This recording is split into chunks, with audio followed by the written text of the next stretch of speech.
Black History Month exists because Black history was left out. But why does acknowledging that still make some people so uncomfortable? Welcome back to Four Titles, One Truth. I'm Tommy. And I'm Lance. Today, we're talking about what Black History Month means to us and why we think it still matters. Let's get into it.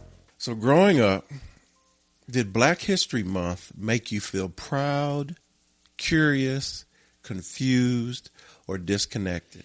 And why do you think that was? Well, I mean, it's easy to, because it was curious and probably curious and confused when I was growing up, just because I didn't understand, wasn't told a lot. Right. Didn't have a lot of resources to go to freely to read on my own and see it, Yeah. And I mean, that's just because of the time where how we came up, where it wasn't taught in school. Yeah.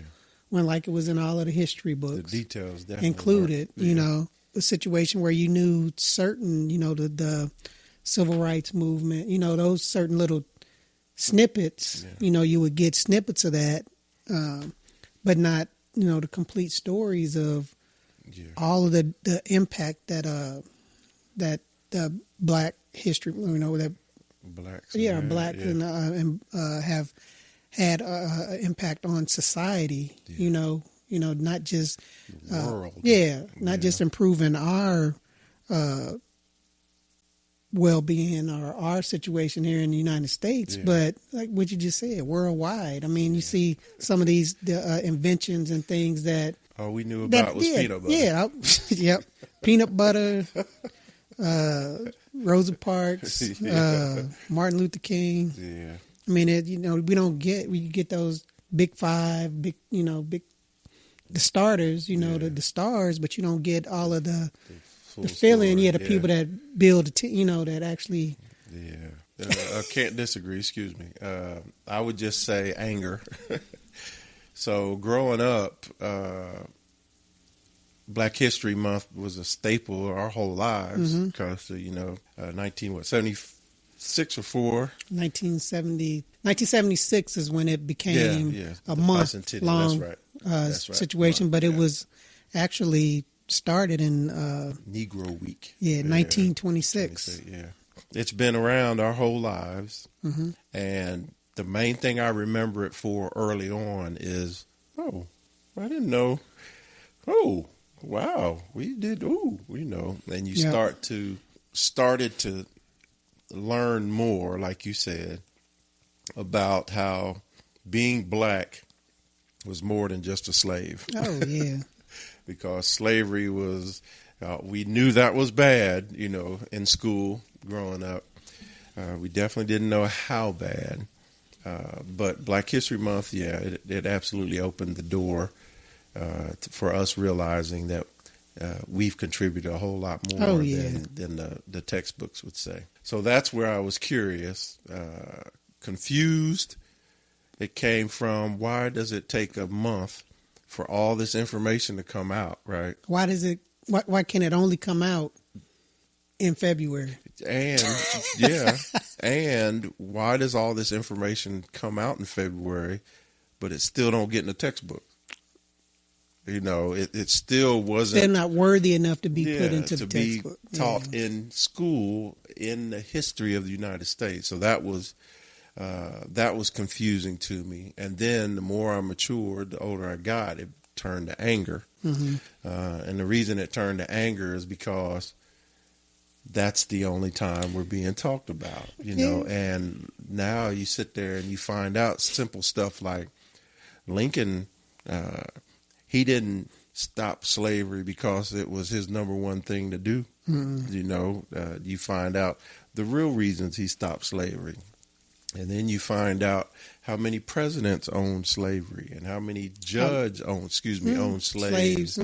Yeah, and then you start to see that, Jim Crow was an extenuation of the harassment and stepping on the Black individuals and cultures. It was a way to hold us back. Yeah. To try to be in control. It's still a way for them to try to exert control over and make the future slaves. generations feel to like, hold them back. Yeah, hold them back so they couldn't bloom. Yeah.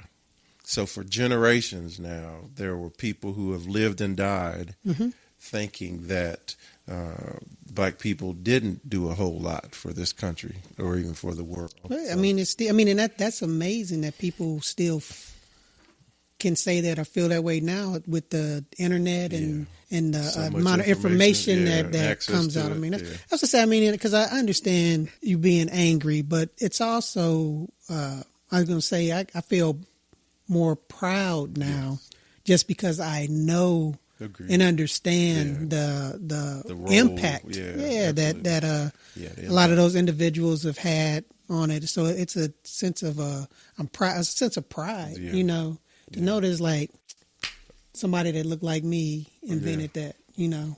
We cool in Texas because someone that looks like me had the gumption to invent, you know, the AC and all of that stuff. So it's crazy. How has your understanding of Black history changed once you left school and started living life? Well, that's where the frustration and anger started to grow, as well as the pride, because you hit on a point that once you know that your race is not what people have been acting like it was for so long, that fills you with pride, it's sort of starts to take the ceiling off of. I mean, he's still angry about it. I mean, and I think rightfully so. Yeah. Just because it's like, why am I just finding out about this as a 50-year-old man, you know, and didn't know about this and could have been really wanting to preach this out whenever I was a teenager or a 20-year-old, or you know, just the amount of the exclusion, all of that exclusion that was going on for all those years. Yeah. The older I got out of school, you know, the more you start to live in the history. You know, you start to see how racism affects more than just your neighborhood or your school. Yep. You start to see where everywhere you go, every state you go to, there's a Black community that most people call the ghetto, and how Martin Luther King Street goes from the ghetto. Everybody has. It's in the poorest part of the cities. Yeah, so it's just like, my frustration is just that there's still a divide there in the races. You know, the people who were hurt the most by slavery, the people who were hurt the most by it being there, going the way it went, being taken from Africa, the people who are absolutely directly related to the slavery, they to this day still don't have they still aren't seen as equals in some people's eyes, you know. But we've overcome slavery, we've overcome all of the nastiness that was still linked to slavery, and now we are literally in a time where no one was alive that had to deal with slavery, right? No one on this earth is still alive that remembers slavery, saw it every day when they woke up, and now they're alive. But to this day, there are people out there that think Black people are less than. There are people out there that think that Black people are going to be violent if we ever become the majority. Yep. There's people out there who still don't see Black people as human. Yeah, I mean, they think that we're going to have some retribution to what.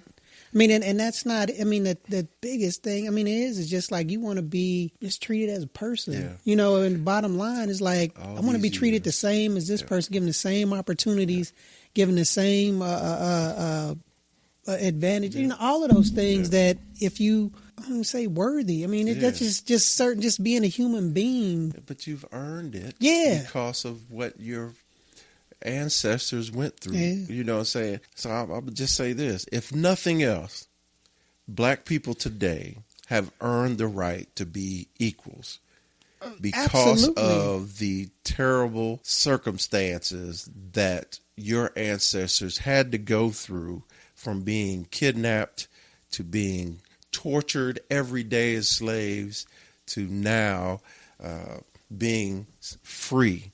You know what I'm saying? But you still need DEI traction. You still need to follow that, because there are people out there that won't give another race a chance for hiring or for money adventures or making money and stuff like. There's still people out there who want a one color team to run their business and to run their world. So that's crazy. Yeah, I don't get it. I guess it's grown.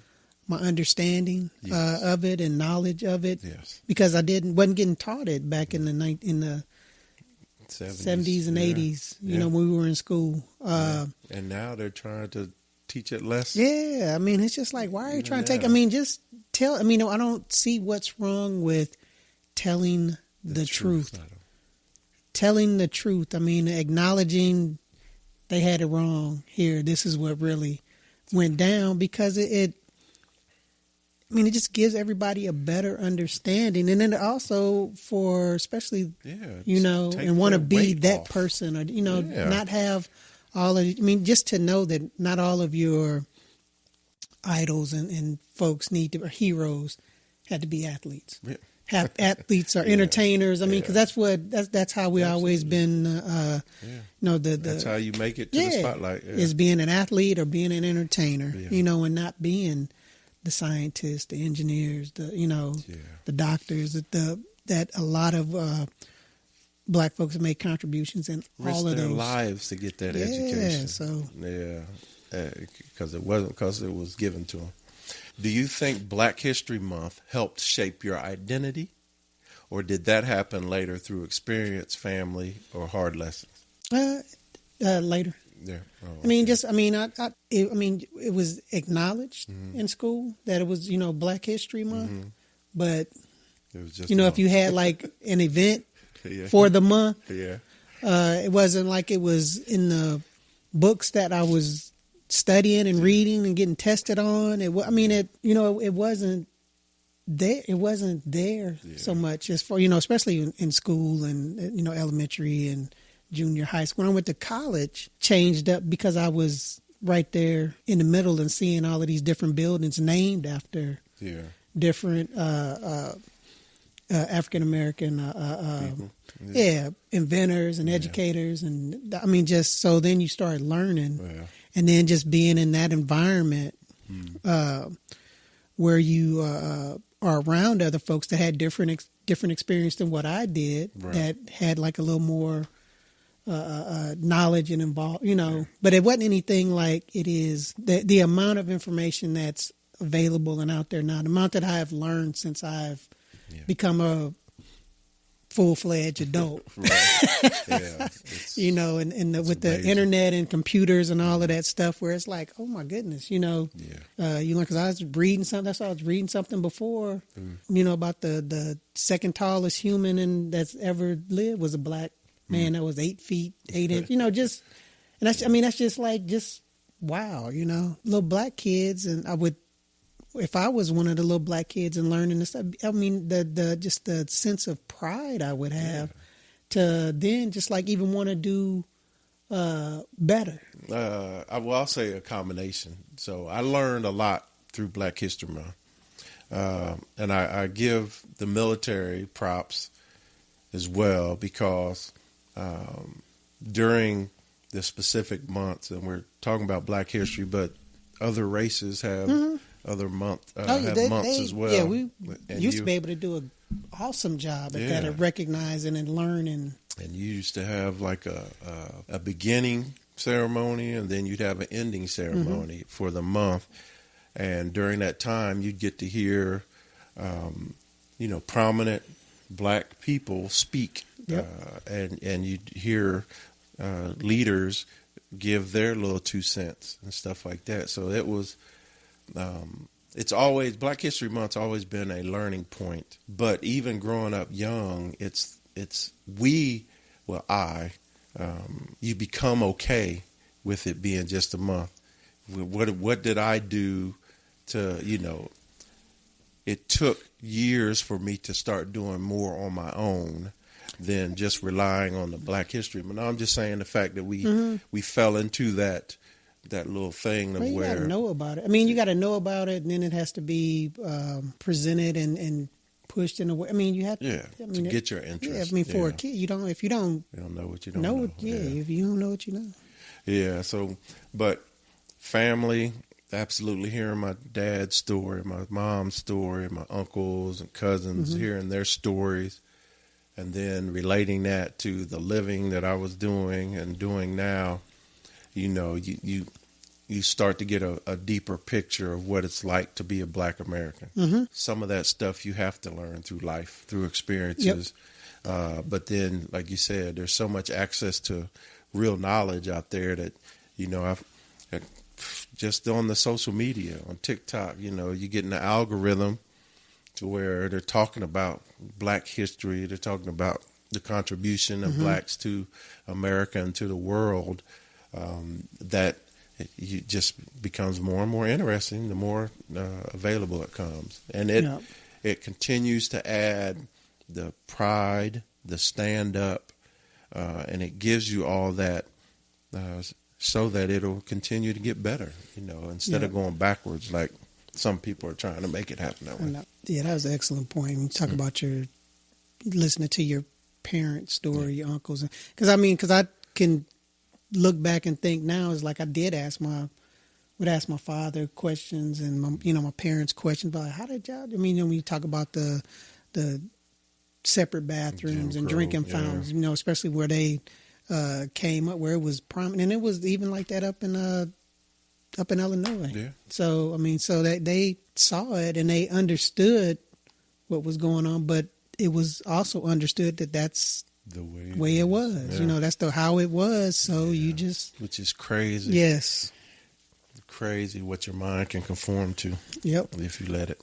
Yeah, but some of it is probably, if you think about it, some of it is survival also. Well, that's what I'm saying. Some of it is just like, okay, this is what I had to do, but it's amazing though that even with them having to go through that and having to conform to that, the accomplishments they made and what they were able to push us to to look back on. So that's why it was always such that's why it was always such a sense of pride for myself especially when I got into the military or when I went to school or when I got into the military and I was getting promoted. Yeah. For my father to see that, see that and be part of that. And then when I got promoted to 06, I could see he was proud of me anyway, but getting the full bird, that was it's a huge thing. That's something that he probably never even thought could happen. Oh man, it was so, but it was growing up. But so what's a hard truth about Black history that you didn't learn until adulthood, and how did that realization sit with you? It's got to be that trip to Ghana. Yeah, that's a man. Yeah, education in itself. It's hard to sell that idea to everybody. That you have to go to Ghana. And that Ghana was not the only port for slavery, but it was a major port. But like I'll give you perfect right. It was 2014, I think, when I fully understood that how slaves were put on a ship, how they lived underneath that ship. Because I went to the Black History Museum in D.C.? Memphis. Oh, in Memphis, okay. And as soon as we walked in, on the right, there was an example, a life-size example of how they lived and how they were stuffed onto, oh my gosh. And then imagine that they had to sail across the Atlantic, and they didn't get to come up and see the top. You know what I'm saying? They didn't get to enjoy the sunrise or the sunset. It was just like, oh my gosh, it just trapped. And then being trapped in that for months, and then the bath, how to use the bath. They didn't have porta potties. They didn't have bathrooms for that many number of slaves, and they didn't have a bathroom designated for those slaves. They didn't have a washroom designated for them slaves. That it was survival of the fittest. You know what I'm saying? And that to learn that history, it's just like, I'm going to be honest with you. It's like everybody loves a feel-good story. You know what I'm saying? Everybody loves that there's hardship in the beginning of the story, but then there's a sense of accomplishment and overcoming those hardships, right? Why isn't slavery why doesn't that story have a happy ending? Why do we have to still fight for that transformation from African to slave to finally being able to become a citizen, to finally being able to know that your descendant, your kids, can have a better life than you? How come we can't have that as a happy? Why do kids still have to hear the N-word? Why do kids still have to go put in applications for higher learning and not feel confident that they're being put to the wayside for other genders or other races? Why is that? Why can't we have that feel-good story told from beginning to end and happily ever after? I don't get that. It's a fear, man, from the powers that be. I mean, it's a fear because if you look at that and you see all of the hardships, coming over to a place, not knowing the language, having differently, not being not even being educated, taught the language. not being taught, not being educated. I mean, none of that stuff to seeing doctors where folks are. Yeah, I mean, so it's like, doctors, oh my, I mean, it's a fear by some. It's like, I can't believe these folks. I mean, and it's like, and it's not like it's stopping. It's still progressing, and I mean, and it's not going. I mean, that's why it's like we're not going anywhere. We're not going anywhere. We're not going to allow ourselves to go anywhere like that. I mean, it's like we know what, because you don't want something. They don't want, which is too late now anyway, but to know their worth, to know what they're capable of, because once they do, what's going to stop? Yeah, I mean, it's like, oh, this is equal grounds. We are the same. Yeah. And if we ever come to a point to where we can convince every black person that's born that the world is wide open to you, just imagine. Yeah, just imagine how. I tell you something. Audra always talks about the athletes. Yeah, and she says, "Well, why?" She said, "What if all of these black 5-star athletes went to HBCUs, and then you could? I mean, just to." But that's the thing. I mean, it's in your mind that if you go there, for the top athletes, it's hard to turn their head away from the yellow brick road. It's hard. Well, it's a financial absolutely thing. Yeah, I mean, it's the thing that everybody on earth wants. It's financial freedom. You know, even though a lot of them don't last, and even though a lot of them don't even make it to that point. But it's it's just like if somebody gives you a lottery ticket that is a winning lottery ticket. Somebody walks up and says, "This is the winner. Here, you take it." And we'll just say $100 million. Yeah. You gonna act like you ain't gonna? No, you gonna take That's it. what everybody. You know, I mean, and then with the new situation too, with how they're paying the athletes and stuff now, the NIL stuff. So if the NIL is a thing, and it is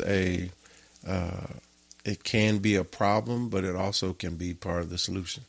Because if these kids, if they have someone, hopefully family, if not themselves, that can take that money and start to improve the lives around them for their family, I don't think a lot of people understand how if you can get your family focused on the goals of success, the next generation is only going to go further. You know what I'm saying? They're going to want to go further. Yeah. So... When you think about black children today, what do you hope Black History Month gives them And what do you worry it still might not? You want them to get that sense of pride. Yeah. A sense of pride and a sense of it's okay to be black and it's okay to talk about black accomplishments. Yeah. So, but I don't know if I don't know if unless they are a star athlete. Yeah. And not just a kid that's just smart as hell. I mean, super smart kid that's doing excellent in school, that's getting, recruited. Support but, and a push getting towards scholarships success. And things, in the educational side. They're not getting as hyped as the stars are. But I mean, I hope it gives kids a sense of pride and understanding, and just a joy and just understanding, a better understanding, so that they can speak on the stuff that's, because these younger kids, younger adults they're our future leaders. Yeah. They're the ones that are going to have to keep pushing 100%. pushing this and keep excelling.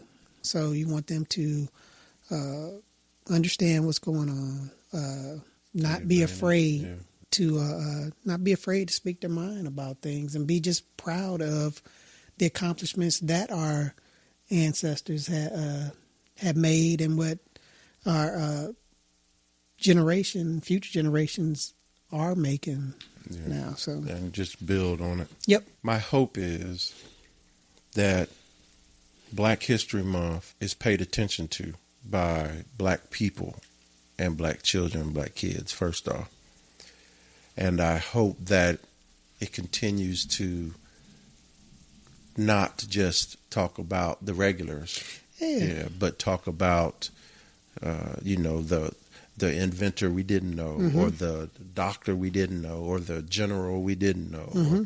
or whatever. Just continue to add to that story to make it more relevant. Yep. Instead of 100 years ago, 80 years ago. And that's what folks had to understand, and should, it's like any little bit of accomplishment is history, because it's like, we especially still got first Blacks to do stuff. Yep. Yeah. Because it's like, because being in the military, it was some first Black things that had happened during my time, mm-hmm. So, and that's an accomplishment. It's not something that's going to get splattered out on, the evening news and things like that. But it's still a sense of, it's still an accomplishment. It's still something that you can tell and talk to folks about, so that they know it's like, that's possible. I can do that. Just to give folks that thing that we weren't given for some. Call it hope. Call it just a sense of, I didn't know that was something. Yeah. Man, just no limitations. Yep. Yeah. And I'm right there with you. It's just what I hope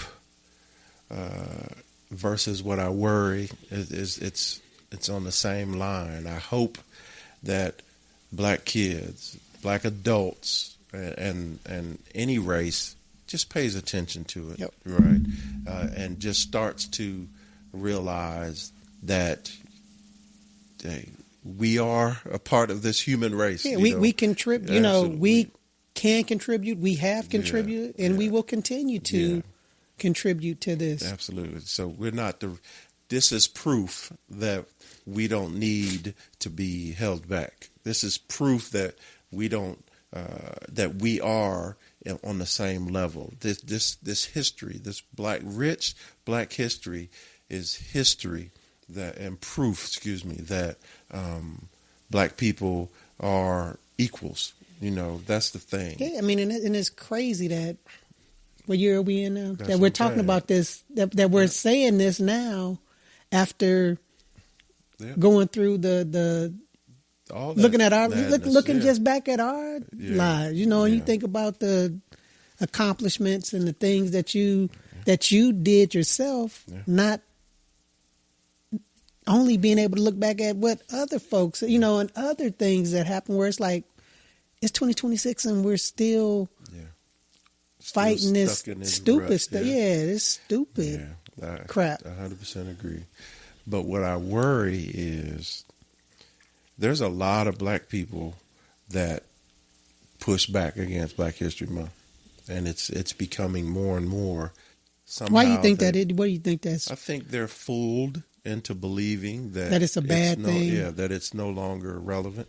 I think they're fooled into that because if they taught it in school, they wouldn't. I mean, if they taught it and it was in the books like that, then it wouldn't. Yeah. That's like okay, cool. But 100%. If you're not mentioning it or letting folks know, I mean, because we're not the only ones that are excluded from the history. I mean, we have our Hispanic, Hispanic, Latin, or Asian, that history is not included.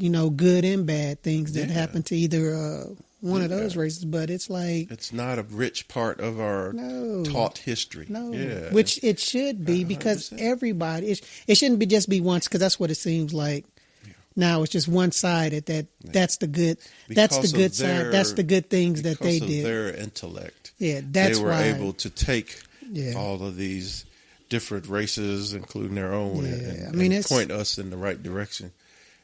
So, but like I said, my biggest worry, my biggest fear is that the relevance of these efforts to include Black history and Black accomplishments into the education, because that's the thing, man, and it's just like you said, we've had this for 50 years, and there's still stuff that's not in history books. You know what I'm saying? That's amazing. And I guess call it the modern time, 50 years, but it's been for 100 years. Yep. So that's the thing that I worry about. I worry if you are Black and you become what the country calls successful, how do you not, or how do you accept that those accomplishments and forego your race? You know what I'm saying? How can you, I'm stuck on this current administration thing, but how can you be successful in this country as a Black person, as a Latino person, as any other race except the white race, and then when you get to that level of success, you start to somehow think that you're a part of the other race and completely forget your foundation. To understand that you wouldn't have been able to sit in this seat or be there unless these individuals sacrifice. Absolutely. You wouldn't have been able to go to that school to get to back that into that. To actually get the qualifications, to get the notoriety, to get the education, to hold that position. And to sell out. I'll say the word, and to sell out for more success is just sitting back looking at the political theatrics that are going on. I mean, is it a financial thing? It's the only thing. As I say, is it a financial thing that you feel like you're not going to make the money, and then is it? I mean, is it because that's what it's worth to you? It's obvious that no matter what you do, you're not going to be them. No, they're not going to include you as being equal with them. So there's going to be a point to where there's going to be separation. Yep. And why cut off your ancestry to be with people that will never fully accept you? Why do you want to be the only one? And why don't you want to pull as many up with you so that you can be the majority to help make decisions that make sense? Yeah. I mean, that's... But hey, I mean, you talk about because I've never been to the African American Museum in Memphis. Yeah. So that would be a good one. But the one at the Smithsonian, the big one in DC that's an awesome experience. If anybody wants to learn history and see just examples of everything, it's a humbling experience. I tell you, the first time I went in there, it was a very humbling experience. Do you think, when did you thirst for knowledge of Black History Month? Or when did you thirst, meaning you took the efforts to find out more? When did you, about what time, what age I was did young. you I mean, it start was when to I find out? was in school, and that was High school or college? College. Yeah. Because we had to take like African American studies, you know. Yeah. I mean, so it was there. Then it was like, man, I didn't know that. I didn't realize that. And then choosing the path that I took, it wasn't a lot of folks that looked like me on the officer side. So it was like, okay. And then just knowing my father's story, you know, and talking to, having discussions with him, it made me want to just learn more. I want to show out, you know, because it's like, hey, I need to be, I need to be an example, you know, and it wasn't just for me, it was for my family. Yeah. It was that sense of pride, you know, just showing this is where I came from. This is the stock that I came from, you know, and this is what we're doing now. So, but it didn't happen till later on. Till I got to college, and then I was immersed in. It's all around, you know. It's all around me now. I want to learn more about it. Yeah. So I get that. You had a heck of a entryway. How about you? I mean, because yours was, different coming through. It was different for me because I was, like I said, I was in the white world when it comes to school, when it came to church. Yep. You know, but I always came back home to Black. So I will tell you, it was Black History Month to me was just a thing. It was a thing that in February I got to see a lot more commercials or a lot more details about Black people in this country. And then, like you said, it was basically limited the other 11 months to the super athletes or the super entertainers, whether it be music or movies or what have you. Then Obama, when Obama was elected president, that was the first time in my life that I had ever thought like we did the top thing. And I'm telling you, my honest feeling was that every kid now, to include other races, right, that aren't white, every kid now can have a dream of being the president, which is something that was never on the table because it was always seen or talked about possibly, but nobody ever believed that it was really going to happen, especially in my lifetime. Nope. And then for it to happen so early in my lifetime, it was unbelievable, man. And and now you're gonna tell me anybody can try to demean or slant President Obama and his 8 years as the president of the United States. Whatever negative you can try to come up with, the one thing you can't take away is the pride he carried, the way he presented himself as a man, the way his wife presented herself as a Black woman, the strength that them two had and brought to the world. But they saw it. They saw it up front. It was there. So so that was the biggest thing for me. It was like there. Yeah. You can. There it is, right there. And, so the way he did it with such esteem and did it with such high regard and like I said, you can say whatever negative you want, but when that Joker was going to be left, nitpicked. It gets nitpicked for the little itty bitty things. When you say that that's the same thing such and such did, or what are you talking about? That's not. No, it ain't even on the level to Yep. make it. But for anybody in this world, in the United States, to feel that President Obama, when he left this country, did not leave an impact when he met other world leaders, when he, the way he carried himself, the academic in him, the knowledge in him, that was just, you can't deny that he was a great representation of the United States. And pride and honor, seeing them, the two of them,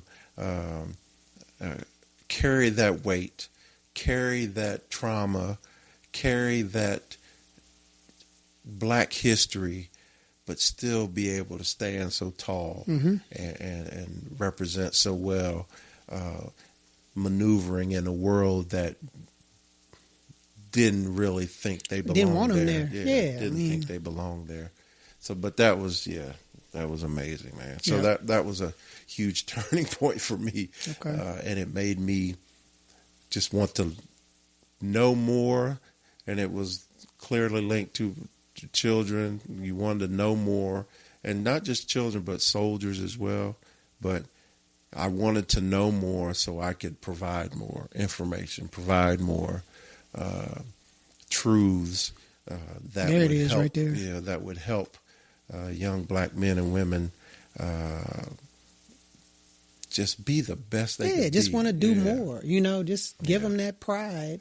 And that green light. That's okay. Yeah, it's okay to be good. A different color. Yeah, it's okay. Great. It's okay to do that. And that's what I try to do. I tried to leave that impact to where when I was a non-commissioned officer in the military, I tried to leave that idea that this black man is qualified, this black man is capable, right, and this black man is earned everything that was given to him, and that's why I still try to do in my life now. Just when I walk into a room or when I meet people, my whole takeaway from that is I don't care if they like me as a person. My whole takeaway is that they know that there's competent and capable black men out there, that the next time they meet with one, they should have the same expectations as when they met me, or what have you. So, hey, good talk. Yeah, please comment and share your thoughts on this topic. Yep. Black History Month meant a lot to us. Yep, and means. Yep, and I'm sure it does to a lot of folks out there too. Yep. So just learn as much as you can. If you spread the knowledge and inspiration, experiences and say inspiration to accomplishments that you find and that you have, and let folks know, because it's easy. I mean, it's easy to do it now, and can't do anything but help folks. Helps everybody. So join us next time. So that we can do what? Keep the conversation going. There it is. All right.